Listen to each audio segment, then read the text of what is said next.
এতিয়া চোৱা ইয়াৰ পিছৰ প্ৰশ্নটো কি দিয়া আছে 35 নম্বৰ প্ৰশ্নটো চোৱা এটা শ্ৰেণীৰ ল'ৰা আৰু ছোৱালীৰ সংখ্যাৰ অনুপাত 7:5 ল'ৰাৰ সংখ্যা ছোৱালীতকৈ 8 বেছি আৰু শ্ৰেণীটোত থকা মুঠ ল'ৰা আৰু ছোৱালীৰ সংখ্যা হ'ল অপচন এ দিয়া আছে 56 অপচন বি দিয়া আছে 52 আৰু অপচন সি দিয়া আছে 48 অপচন ডি দিয়া আছে 36 আমাৰ ইয়াত কি দিয়া আছে এটা শ্ৰেণীৰ ল'ৰা আৰু ছোৱালীৰ সংখ্যাৰ অনুপাতটো দিয়া আছে অনুপাতটো কিমান দিয়া আছে 5:7 7:5 দিয়া আছে এটা শ্ৰেণীৰ ল'ৰা আৰু ছোৱালীৰ সংখ্যাৰ অনুপাতটো কিমান দিয়া আছে 7:5 দিয়া আছে ল'ৰাৰ সংখ্যাটো কি বুলি কৈছে ল'ৰাৰ সংখ্যাটো ছোৱালীতকৈ কিমান বেছি বুলি কৈছে 8 বেছি মানে আমি যদি ধৰি লও ছোৱালীৰ সংখ্যাটো x বুলি তেতিয়া ল'ৰাৰ সংখ্যাটো কি হ'ব x + 8 কাৰণ ছোৱালীৰ সংখ্যাতকৈ কি হয় 8 জন ল'ৰা বেছি হয় এটা হৈছে যে শ্ৰেণীটোত থকা মুঠ ল'ৰা ছোৱালীৰ সংখ্যা কিমান শ্ৰেণীটোৰ মুঠ কিমান মান ল'ৰা ছোৱালী আছে কিমান সংখ্যক ল'ৰা ছোৱালী আছে সেইটো উলিয়াব লাগে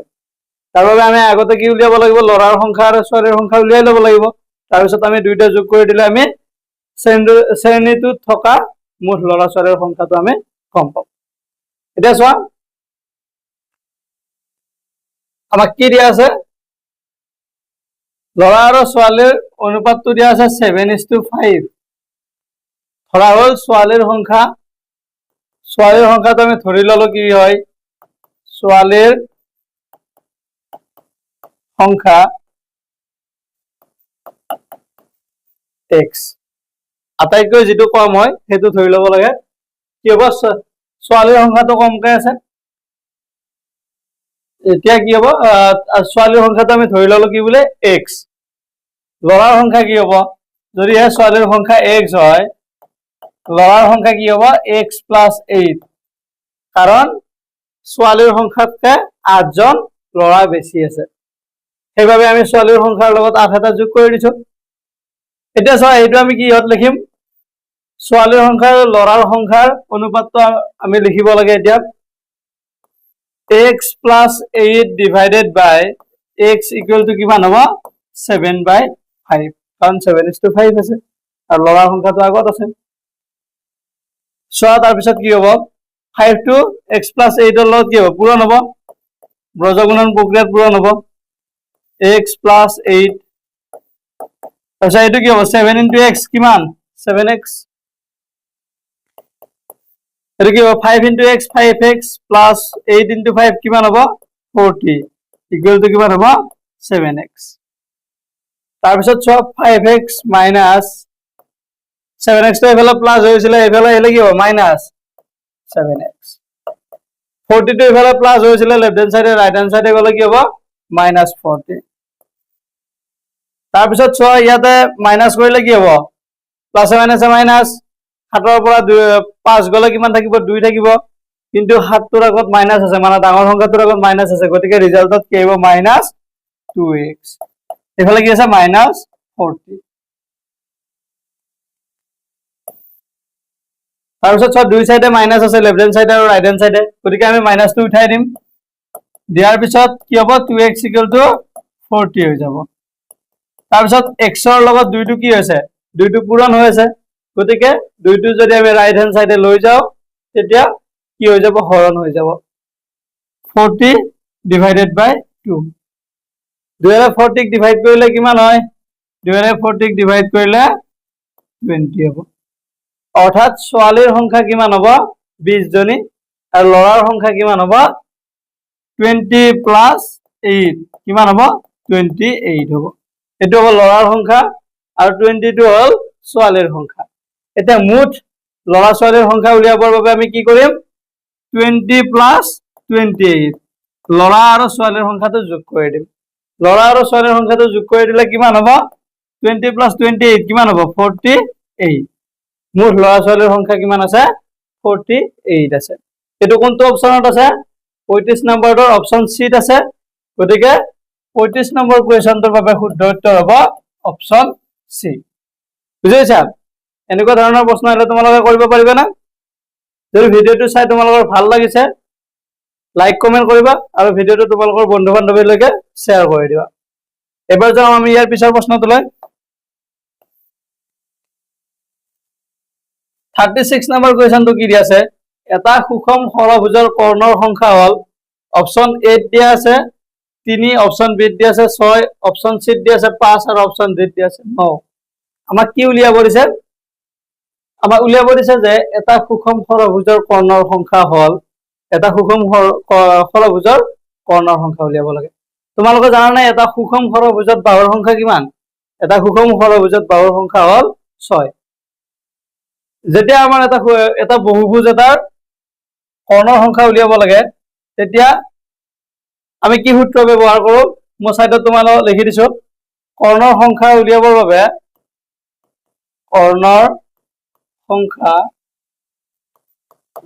আমি কি সূত্ৰ ব্যৱহাৰ কৰো? n into n minus 3 divided by 2। এইটো ফৰ্মুলা ব্যৱহাৰ কৰি আমি ষড়ভুজৰ বা বহুভুজ এটাৰ এই যেটো ফৰ্মুলা দিয়া লিখিলো মই এই ফৰ্মুলাটো ব্যৱহাৰ কৰি তোমালোকে কি কৰিব পাৰিবা? এটা বহুভুজৰ কৰ্ণৰ সংখ্যা উলিয়াব পাৰিবা। এনে কি বুজাই আছে? ইয়াত এনে কি বুজাই আছে? ইয়াত এনে বুজাই আছে যে বহুভুজ এটাৰ বাহুৰ সংখ্যা বুজাই আছে। গতিকে এটা ষড়ভুজত বাহুৰ সংখ্যা কিমান? 6। গতিকে ইয়াত কি হ'ব? এনৰ মানটো 6 আহিব। 6 minus 3 divided by 2। 6 পূৰণ 6 ৰ পৰা 3 গলে কিমান থাকিব? 3 divided by কিমান আছে? 2। 6 into 3 কিমান? 18 divided by 2। 18 ক 2 ৰে ডিভাইড কৰিলে কিমান হয়? 9। ইয়াৰ পৰা আমি কি বুজিলো? এটা সুষম ষড়ভুজৰ কৰ্ণৰ সংখ্যা কিমান? 9। এই যেটো ফৰ্মুলা লিখিলো মই কৰ্ণৰ সংখ্যা equal to n into n minus 3 divided by 2 এটো তোমালোকে মনত ৰাখিবা। তোমালোকৰ পৰীক্ষাত সুষম ষড়ভুজ নাহি কেতিয়াবা সুষম পঞ্চভুজ আহিব পাৰে বা চতুৰ্ভুজ আহিব পাৰে। তেতিয়া এই সূত্ৰটো ব্যৱহাৰ কৰি তোমালোকে কি কৰিব পাৰিবা? কৰ্ণৰ সংখ্যাটো উলিয়াব পাৰিবা। আৰু ইয়াত n মানে কি বুজায়? এনে আমাক বুজায় যে সেই বহুভুজটোৰ বাহুৰ সংখ্যা। বুজিছা? এতিয়া চোৱা 37 নম্বৰ কুৱেশ্যনটোৰ কোনটো অপচনত 9 আছে? অপচন ডিত আছে। গতিকে 36 কুৱেশ্যনটোৰ অপচন ডি হল শুদ্ধ উত্তৰ। বুজিছা? এবাৰ যাম আমি ইয়াৰ পিছৰ প্ৰশ্নটোলৈ। ইয়াৰ পিছৰ প্ৰশ্নটোত কি দিয়া আছে? 37 নম্বৰ কুৱেশ্যনটো চোৱা। ইয়াত দিয়া আছে যে প্ৰতিটো বহিৰ্নিহিত কোণৰ জোখ 45 ডিগ্ৰী হোৱা এটা সুষম বহুভুজৰ বাহুৰ সংখ্যা হল কি কৈছে? প্ৰতিটো বহিৰ্নিহিত কোণৰ জোখ কিমান দিয়া আছে? 45 ডিগ্ৰী দিয়া আছে। সেই সুষম বহুভুজটোৰ বাহুৰ সংখ্যাটো সুধিছে। এটা আমাৰ বহুভুজ আছে, বহুভুজটোৰ বহিৰ্নিহিত কোণটো কিমান বুলি কৈছে? 45 ডিগ্ৰী। সেই বহুভুজটোৰ বাহুৰ সংখ্যা কিমান হয় উলিয়াব লাগে। অপচন এ দিয়া আছে 5, অপচন বি দিয়া আছে 6, অপচন সি দিয়া আছে 7 আৰু অপচন ডি দিয়া আছে 8। ইয়াৰে কোনটো শুদ্ধ হয় উলিয়াব লাগে। যেতিয়া আমাক এটা বহুভুজৰ এটা সুষম বহুভুজৰ বহিৰ্নিহিত কোণ দিয়া থাকে তেতিয়া আমি এটা সূত্ৰ ব্যৱহাৰ কৰি সেই সুষম বহুভুজটোৰ বাহুৰ সংখ্যা উলিয়াব পাৰো। সেই সূত্ৰটো হল বাহুৰ সংখ্যা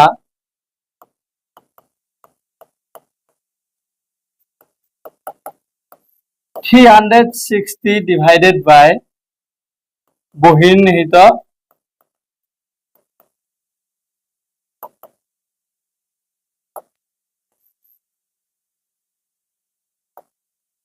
বহিগুণ বুলি লিখিব পাৰে।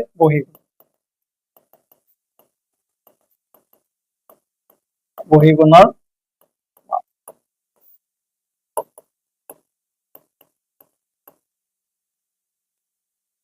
360 ডিগ্ৰীক এটা বহিগুণৰ মাপেৰে যদি আমি ডিভাইড কৰি দিওঁ তেতিয়া আমি সেই সুষম বহুভুজটোৰ বাহুৰ সংখ্যাটো পাওঁ। যেতিয়া এনেকুৱা ধৰণৰ কুৱেশ্যন আহে তোমালোকৰ প্ৰতিটো বহিৰ্নিহিত কোণৰ জোখ যদি কিবা এটা দিয়া থাকে, কোণৰ মান দিয়া থাকে, তেতিয়া সেই বহুভুজটোৰ বাহুৰ সংখ্যা উলিয়াব দিলে তোমালোকে এই সূত্ৰটো ব্যৱহাৰ কৰি উলিয়াব পাৰিবা। 360 ডিগ্ৰীক সেই বহিৰ্নিহিত কোণটোৰে ডিভাইড কৰি দিবা, তেতিয়া কি পাবা? সুষম বহুভুজটোৰ বাহুৰ সংখ্যাটো পাই যাবা। এতিয়া চোৱা 360 ডিগ্ৰীক ইয়াতে বহিৰ্নিহিত কোণৰ মাপ কিমান দিয়া আছে? 45 ডিগ্ৰী দিয়া আছে। 45 ডিগ্ৰীৰে ডিভাইড কৰা কিমান বাৰ যাব? চোৱা 360 ডিগ্ৰী 45 এৰে ডিভাইড কৰা কিমান বাৰ যায়? 360 ডিভাইডেড বাই 45 কিমান হ'ব এনসাৰ 8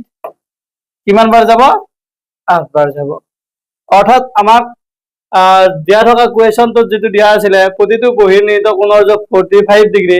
তেতিয়া সেই সুষম বহুভুজটোৰ বাহুৰ সংখ্যা কিমান হ'ব বাহুৰ সংখ্যা হ'ব 8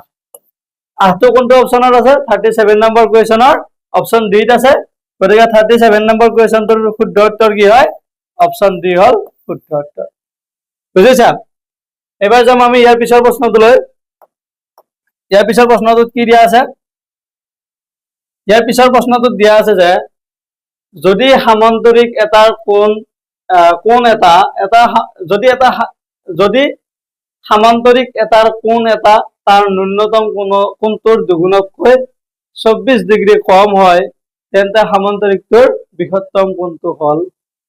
আমাক কি কৈছে এটা সামান্তৰিক দিয়া আছে সামান্তৰিকটোৰ ন্যূনতম কোণটোৰ দুগুণতকৈ 24 ডিগ্ৰী কম বুলি কৈছে কোনটো কোণ আৰু তেতিয়া আমাক কি উলিয়াব দিছে সামান্তৰিকটোৰ বৃহত্তম কোণটো হল বুলি কৈছে আমি ন্যূনতম কোণটো ধৰি ল'ব লাগিব আৰু ন্যূনতম কোণটো ধৰাৰ পিছত বৃহত্তম কোণটো কি হ'ব বৃহত্তম কোণটো হ'ব যে ন্যূনতম কোণটোৰ দুগুণতকৈ 24 ডিগ্ৰী কম হ'ব অপচন এ কিমান দি আছে 68 ডিগ্ৰী অপচন বি দি আছে 102 ডিগ্ৰী অপচন সি দি আছে 112 ডিগ্ৰী আৰু অপচন ডি দি আছে 176 ডিগ্ৰী এটা চোৱা ধৰা হল ন্যূনতম কোণটো কি হয় ধৰা হল ন্যূনতম কোণটো কি হয় x ডিগ্ৰী বৃহত্তম কোণটো কি হ'ব ন্যূনতম কোণৰ দুগুণ মানে কি হ'ব 2x তাতকৈ কিমান কম 24 ডিগ্ৰী কম গতিকে -24 এইটো হ'ব তাৰ পিছত কৈছে যে কি আমাক সামান্তৰিকটোৰ বৃহত্তম কোণটো উলিয়াব দিছে সামান্তৰিকটোৰ বৃহত্তম কোণ মানে কোনটো এইটো ইয়াৰ মানটো আমি উলিয়াব লাগে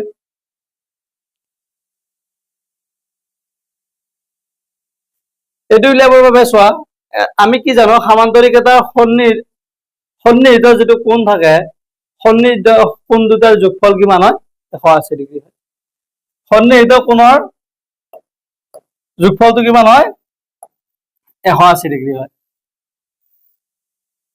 এইটো হ'ব কি ন্যূনতম কোণ এইটো হ'ব বৃহত্তম কোণ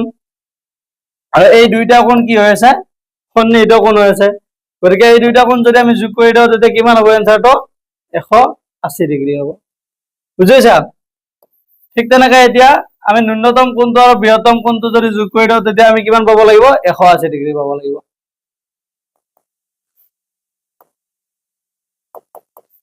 x plus 2x minus 24 equal to কিমান হ'ব লাগিব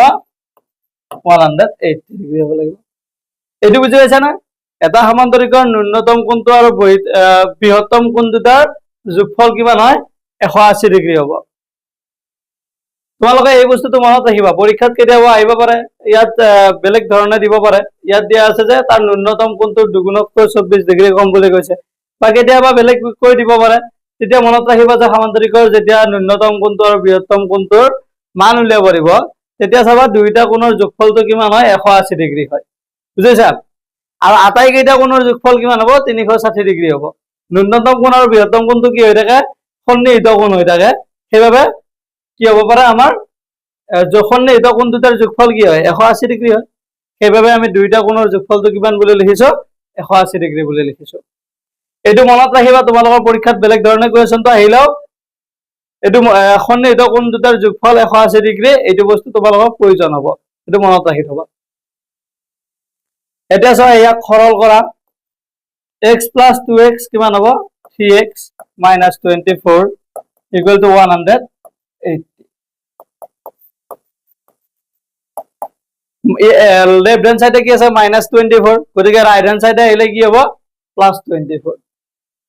180 plus 24 এবাৰ চোৱা ইয়াত x থাকিলে 3 টো মাল্টিপ্লাই আছে এফালে গলে কি হ'ব ডিভাইড হ'ব 180 লগত 24 টো প্লাস কৰা কিমান হয় 204 204 ক 3 ৰে ডিভাইড কৰা কিমান হয়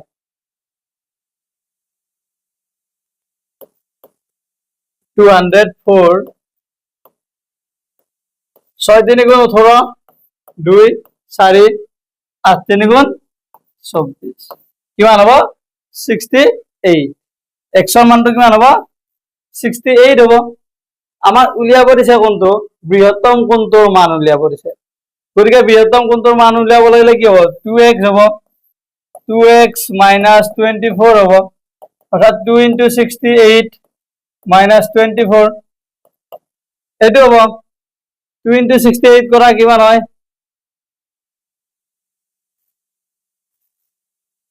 2 into 68 কিমান হ'ব 136 minus 24 136 ৰ পৰা 24 টো মাইনাস কৰা কিমান থাকিব 112 হ'ব কিমান হ'ব এনসাৰটো 112 ডিগ্ৰী 112 ডিগ্ৰী কোনটো অপচনত আছে অপচন সি ত আছে গতিকে 38 নম্বৰ কোৱেশ্চনটোৰ বাবে শুদ্ধ উত্তৰ কি হ'ব অপচন সি হ'ব শুদ্ধ উত্তৰ বুজিছা তোমালোকৰ যদি ভিডিওটো চাই ভাল লাগিছে তেতিয়া তোমালোকৰ বন্ধু বান্ধৱীলৈকে ভিডিওটো শ্বেয়াৰ কৰিবা লাইক কমেন্ট কৰিবা আৰু এনেকুৱা ধৰণৰ ভিডিওসমূহ পাই থাকিবৰ বাবে চেনেলটো সাবস্ক্ৰাইব কৰি থবা আৰু আমি অতি কম মূল্যত আমাৰ অনলাইন এপত এই পৰীক্ষাটোৰ বাবে এনএমএমএছ পৰীক্ষাটোৰ বাবে তোমালোকৰ প্ৰিপাৰেচন কৰাই আছো গতিকে তোমালোকে এপটো ডাউনলোড কৰি তাত ক্লাছসমূহ কৰিব পাৰিবা সেই এপটোৰ লিংক এই ভিডিওটোৰ কমেন্ট সেকশন আৰু ডেসক্ৰিপচনত দিয়া আছে তোমালোকে তাত গৈ ক্লিক কৰিলে প্লে ষ্টৰৰ পৰা এপটো ডাউনলোড কৰি ল'ব পাৰিবা অতি কম মূল্যত তোমালোকে এই পৰীক্ষাটোৰ বাবে প্ৰিপাৰেচন কৰিব পাৰিবা আমি এপত তোমালোকৰ বাবে প্ৰয়োজনীয় কুৱেশ্যন বিলাক সমাধান কৰা আছে আগৰ কুৱেশ্যন পেপাৰ সমাধান কৰা আছে তোমালোকে তাৰ পৰা চাই ল'ব পাৰিবা এতিয়া যাও আমি ইয়াৰ পিছৰ প্ৰশ্নটোলৈ 39 নম্বৰ কুৱেশ্যনটো চোৱা ভালদৰে মিহলোৱা 52টা কাৰ্ড থকা এজোৰ তাজপাতৰ পৰা এটা কাৰ্ড যাদৃচ্ছিকভাৱে টানি লোৱা হ'ল টনা কাৰ্ডটো এটা টেক্কা হোৱাৰ সম্ভাৱিতা কিমান ইয়াতে কি কৈছে যে ভালদৰে মিহলোৱা 52টা কাৰ্ড তাজপাত এজোৰত কিমান থাকে 52টা কাৰ্ড থাকে তাৰ পৰা কি কৰিছে এটা কাৰ্ড যাদৃচ্ছিকভাৱে টানি লোৱা হ'ল মানে নোচোৱাকৈ টানি আনিলে এনেকে কি কৰা আছে 52টা পাত থুপ কৰি থোৱা আছে এজোৰ তাজ তাৰ পৰা এটা পাত যাদৃচ্ছিকভাৱে টানি আনিলে সেই টনা কাৰ্ডটো টেক্কা হোৱাৰ সম্ভাৱিতা কিমান হৈছে সেই কাৰ্ডটো যে টেক্কা হ'ব তাৰ সম্ভাৱিতা কিমান হৈছে এজোৰ তাজপাতত কিমান থাকে কিমানখন কাৰ্ড থাকে 52খন কাৰ্ড থাকে এজোৰ তাজপাতত কিমানখন কাৰ্ড থাকে 52খন থাকে তাতে কি হয় টেক্কা কিমানখন থাকে টেক্কাৰ সংখ্যা কিমান থাকে টেক্কাৰ সংখ্যা হ'ল 4খন টেক্কা কিমানখন থাকে 4খন থাকে এতিয়া চোৱা 52খন কাৰ্ডৰ পৰা 52খন কাৰ্ডত টেক্কা কিমানখন থাকে বুলি ক'লো 4খন থাকে এতিয়া টেক্কা পোৱাৰ সম্ভাৱিতা উলিয়াব লাগিলে আমাৰ কি হ'ব টেক্কা পোৱাৰ সম্ভাৱিতা উলিয়াব লাগিলে কি হ'ব মুঠ যেটো ৰিজাল্ট কিমান হ'ব মুঠ ৰিজাল্ট হ'ল 52 কাৰণ আমাৰ হাতত তাজপাত আছে 52খন গতিকে আমি ৰিজাল্ট কি পাব পাৰো 52 পাব পাৰো 52 ৰিজাল্ট পাব পাৰো গতিকে ইয়াৰ মুঠ ৰিজাল্টত কি আহিব 52 আহিব এতিয়া চোৱা সেই 52 খন কাৰ্ডত টেক্কা কিমানখন আছে টেক্কা আছে 4খন গতিকে আমি সেই কাৰ্ডটো পোৱাৰ সম্ভাৱিতাত কি আহিব 4 আহিব কাৰণ সেই 52খন কাৰ্ডত মুঠ টেক্কা কেইখন আছে 4খন আছে গতিকে সেই যে আমি এখন পাৰিম সেইখন টেক্কা পোৱাৰ সম্ভাৱিতা উলিয়াব লাগিলে টেক্কা কিমানখন আছে 4খন আছে সেইটো ওপৰত আহিব এতিয়া চোৱা ইয়াক ডিভাইড কৰা 4 ৰে 52 ক ডিভাইড কৰা কিমান বাৰ যায় 52 4 4 গুণ 4 1 12 4 3 গুণ 12 গতিকে 4 ৰে 4 ক এবাৰ যাব 52 কিমান বাৰ যাব 13 বাৰ যাব গতিকে এটা টেক্কা পোৱাৰ সম্ভাৱিতা কিমান হ'ব 13 ভাগৰ 1 হ'ব 13 ভাগৰ 1 কোনটো অপচনত আছে অপচন সি ত আছে গতিকে 39 নম্বৰ কুৱেশ্যনটোৰ বাবে শুদ্ধ উত্তৰ হ'ব অপচন সি বুজিছা যেতিয়া এটা বস্তুৰ আমাৰ সম্ভাৱিতা উলিয়াব দিব তেতিয়া মনত ৰাখিবা যে সেই ঘটনাটোত মুঠ ৰিজাল্ট কিমান পোৱা যায় মুঠ ৰিজাল্টটো কি হ'ব সম্ভাৱিতাটোৰ হৰত লিখিবা আৰু যিটো বস্তুৰ আমাক সম্ভাৱিতা উলিয়াব দিছে সেই বস্তুটো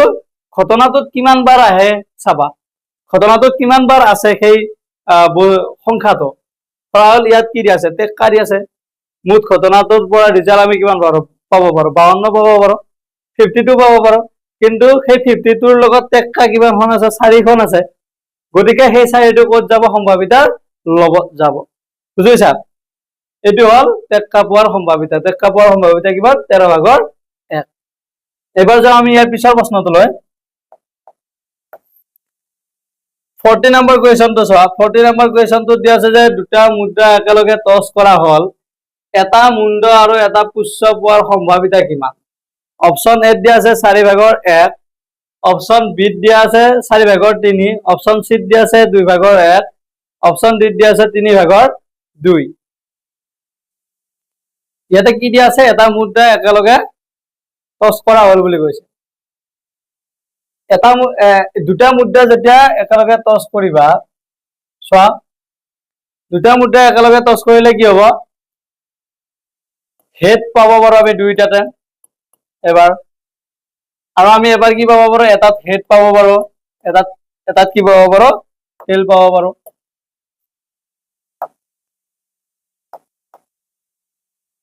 এটাত হেড এটাত টেল আৰু নেক্সট টাইম আমি এটাত টেল পাব পাৰো এটাত হেড পাব পাৰো নেক্সট টাইম আমি দুইটাতে কি পাব পাৰো টেল পাব পাৰো যেতিয়া দুটা মুদ্ৰা একেলগে টছ কৰা হয়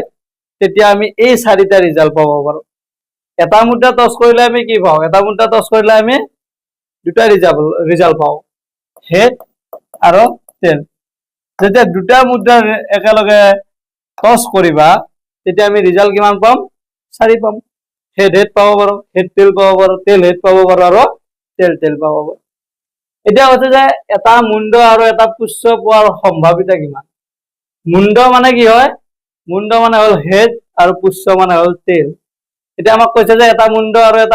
এটা পুচ্ছ মানে হেড আৰু টেল পোৱাৰ সম্ভাৱিতা কৰিছে এটা হেড আৰু এটা টেল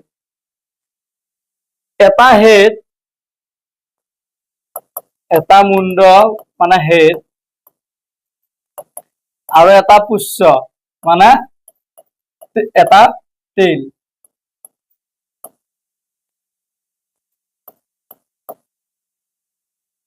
পুচ্ছ পোৱাৰ সম্ভাৱিতা কিমান হ'ব হেডত কিমান আহিব হৰত কি আহিব হৰত আহিব যে এই আমাৰ যেটো ঘটনা দিয়া আছে ঘটনাটোত মুঠ ৰিজাল্ট কিমান এই ঘটনাটোত মুঠ ৰিজাল্ট কিমান 1 2 3 4 গতিকে হৰত আহিল 4 লগত কি আহিব ইয়াত আহিব যে এই যেটো আমাক ঘটনাটোৰ সম্ভাৱিতা সুধিছে যাৰ সম্ভাৱিতা সুধিছে সেইটো আমাক দিয়া থকা ঘটনাটোত কিমান বাৰ আছে চাব লাগিব এটা হেড আৰু এটা টেল থকা কিমান বাৰ আছে চোৱা হেড আৰু টেল এটা আছে টেল হেড এটা আছে মানে এটা হেড এটা টেল থকা আমাৰ ঘটনা কেইটা আছে দুটা আছে গতিকে ইয়াৰ লগত কি আহিব 2 আহিব বুজিলা তলত যেতিয়া সম্ভাৱিতা উলিয়াবা তেতিয়া হৰত কি লিখিবা আমাক দিয়া থকা ঘটনাটোৰ মুঠ ৰিজাল্ট আৰু লগত কি লিখিবা যাৰ আমাক সম্ভাৱিতা উলিয়াব দিছে তাৰ ৰিজাল্টটো ইয়াত এটা মুণ্ড আৰু এটা পুচ্ছৰ সম্ভাৱিতা উলিয়াব দিছে তাৰ ৰিজাল্ট কিমান আছে ঘটনাটোত 2 আছে গতিকে লগত 2 আহিল 2 ৰে 2 কিমান বাৰ যাব এবাৰ 4 ক 2 বাৰ গতিকে এনসাৰটো কিমান হ'ল 2/1 2/1 40 নম্বৰ কুৱেশ্যনটোৰ কোনটো অপচনত আছে অপচন সিত আছে গতিকে 40 নম্বৰ কুৱেশ্যনটোৰ বাবে শুদ্ধ উত্তৰ হ'ল অপচন সি বুজিছা এবাৰ যাওঁ আমি ইয়াৰ পিছৰ প্ৰশ্নটোলৈ ইয়াৰ পিছৰ প্ৰশ্নটো চোৱা 41 নম্বৰ কুৱেশ্যনটো কি দিয়া আছে 41 নম্বৰ কুৱেশ্যনটো দিয়া আছে যে √0.9 into √1.6 equal to কিমান মান কৰিছে যেতিয়া √ৰ ভিতৰত দুটা সংখ্যা থাকে সেই সংখ্যা দুটা মাল্টিপ্লাই কৰিলে কি হ'ব এনসাৰটো আমি কি পাম √ৰ ভিতৰতে পাম হয় নহয় এতিয়া আমি প্ৰথমতে কি উলিয়াই লম ইহঁতৰ বৰ্গমূলটো উলিয়াই লম প্ৰশ্নটোত কি দিয়া আছে √0.9 into √1.6 equal to question mark দিয়া আছে অপশন এ দিয়া আছে যে 0.12 অপশন বি দিয়া আছে 1.2 অপশন সি দিয়া আছে 0.75 অপশন ডি দিয়া আছে 12 দে ইয়াত কি হ'ব চোৱা আমি জানো যে √a into √b কৰিলে এনসাৰটো আমি কি পাওঁ √ab পাওঁ ঠিক তেনেকৈ চোৱা ইয়াত কি হ'ব √0.9 into √1.6 এটো কৰিলে কি হ'ব 0.9 into 1.6 যাব √0 ভিতৰত গতিকে ইয়াৰ ৰিজাল্টটো কিমান আহিব 0.9 into 1.6 কিমান হ'ব 0.9 into 1.6 ৰিজাল্ট কিমান হ'ব 1.44 এটো হ'ব ইয়াৰ ভিতৰত দশমিকটো উঠাই লোৱা তেতিয়া আমাৰ কি হ'ব বৰ্গমূলটো উলিয়াব ভাল হ'ব দশমিক উঠালে কি হ'ব এ কি এৰে হৰণ কৰিব লাগিব ইয়া 1 ৰে হৰণ কৰিব লাগিব 1 ৰে হৰণ কৰিলে এটো কি হ'ব 144 হৈ যাব এটা সো 144 এর বর্গমূল কিমান 144 এর বর্গমূল হল 12 12 আর 12 পূরণ করলে কি পায় 144 পায় আর 1 এর বর্গমূল করলে কিমান হয় 10 এটো অপশন আছে জানো এটো অপশনত নাই গতিকে সোয়া 10 ইয়াত 10 1 লগ কেইটা শূন্য আছে এটা মানে তার লবৰ কি কৰিব লাগিব এটা সংখ্যাৰ আগত আমি কি দিব লাগিব দশমিক দিব লাগিব গতিকে এটো আমি কি হিচাপত লিখিব পাৰিম 1.2 লিখিব পাৰিম 10 ৰে 112 যেতিয়া 12 হৰণ কৰিবা তেতিয়া কি পাবা 1.2 পাবা এতিয়া সোয়া 1.2 কোনটো অপশনত আছে অপশন বি ত আছে গতিকে 41 নম্বৰ কোৱেশ্চনটোৰ বাবে শুদ্ধ উত্তৰ হ'ব অপশন বি বুজিছা এটো মনত ৰাখিবা তোমালোকে এতিয়া যাও আমি ইয়াৰ পিছৰ প্ৰশ্নটোলৈ 42 নম্বৰ কোৱেশ্চনটো চোৱা 42 নম্বৰ কোৱেশ্চনটোত কি দিয়া আছে তলৰ কোনটো এটা যুগ্ম সংখ্যাৰ বৰ্গ হয় তলৰ কোনটো এটা কি হৈছে যুগ্ম সংখ্যাৰ বৰ্গ হয় খুদিছে অপশন এ দিয়া আছে 529 অপশন বি দিয়া আছে 961 অপশন সি দিয়া আছে 1764 আৰু অপশন ডি দিয়া আছে 2809 ইয়াতে চোৱা এককৰ ঘৰত কি কি আছে প্ৰথমটোত এককৰ ঘৰত 9 আছে গতিকে ই যুগ্ম সংখ্যাৰ কি হ'ব নোৱাৰে বৰ্গ হ'ব নোৱাৰে আৰু বিত চোৱা এককৰ ঘৰত কি আছে 1 আছে এটো নহয় সিত চোৱা কি আছে 4 আছে গতিকে ই যুগ্ম সংখ্যাৰ বৰ্গ হ'ব পাৰে গতিকে ইয়াৰ কোনটো অপশন শুদ্ধ হ'ব অপশন সি টো হ'ব শুদ্ধ উত্তৰ 42 নম্বৰ কোৱেশ্চনটোৰ বাবে শুদ্ধ উত্তৰ হ'ব অপশন সি বুজিছা এটো কি হয় এটা যুগ্ম সংখ্যাৰ বৰ্গ হয়